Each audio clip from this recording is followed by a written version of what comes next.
Okay, so I'm not too bad in counterintelligence. So I'm going to tell you what's going on. So right now, I called out basically a specific ethnicity as far as they're trying to get ahead of the game.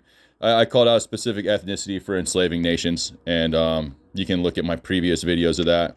And so now they've jumped on attacking a particular group of individuals for using the N word. I'm not going to say who or what or anything like that. You can figure this out on your own. So they said they're using the N word and stuff like that. But the funny thing is that in the particular language that was spoken, that word is a common. It sounds like the N word, but it is a commonly used word in that language.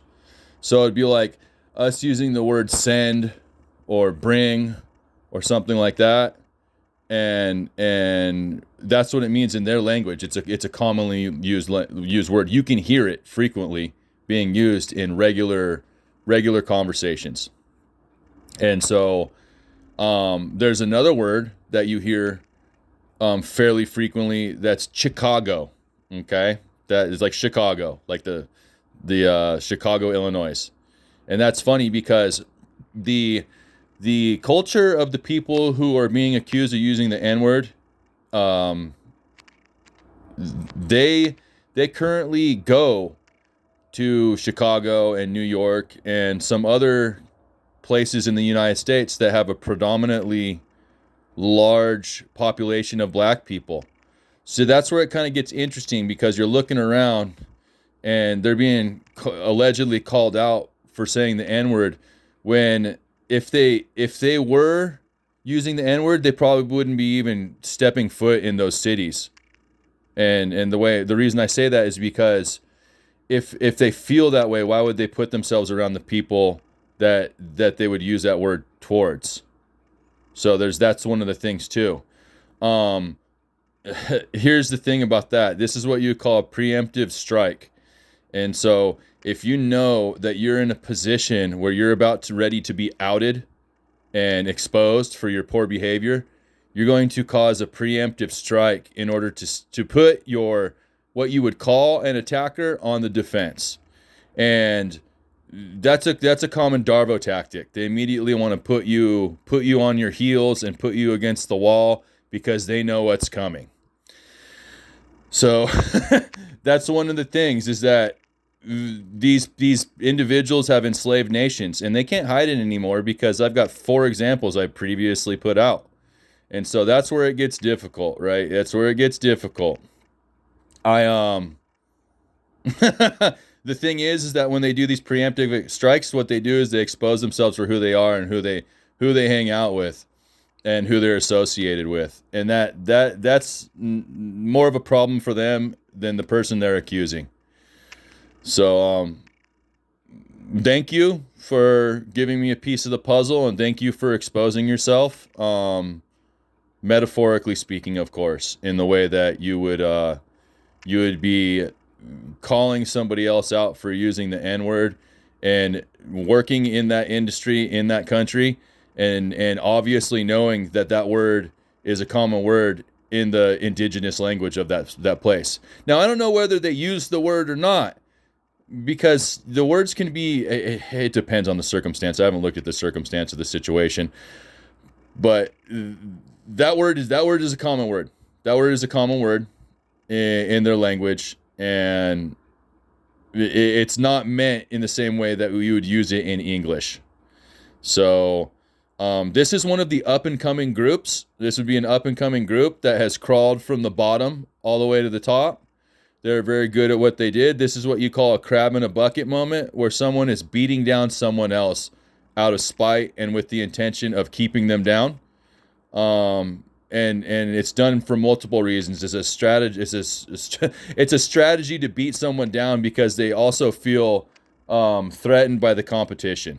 And so, like I said, this is a crab in a bucket moment where they just want to tear down someone else because they feel slighted, and they also don't want to see someone rise up above past the point where they feel that they need to be. So I don't know the circumstances of the situation, but what I'm telling you is that that word is a common word in the language that the people that are being accused of using it, that's their indigenous language.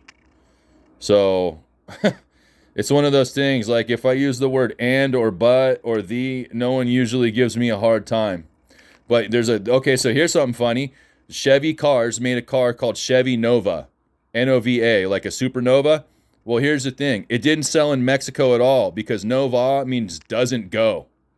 So you can't really sell a car in Mexico named a Chevy doesn't run, doesn't go. So that's kind of the joke there. That's kind of an example of what I'm saying is that if you're trying to accuse someone of using a word that in the English language is is that word, but in their indigenous language is a common word that's like and, the, or but, you're doing a disservice to the situation. Furthermore, this was a circumstance that happened years ago. I don't even think that these girls spoke English at the time. So did those girls even speak? I don't even know if they speak very much English now. So to be honest, when I sit there and I think about things, they might be getting accused of something that they don't even know what was going on.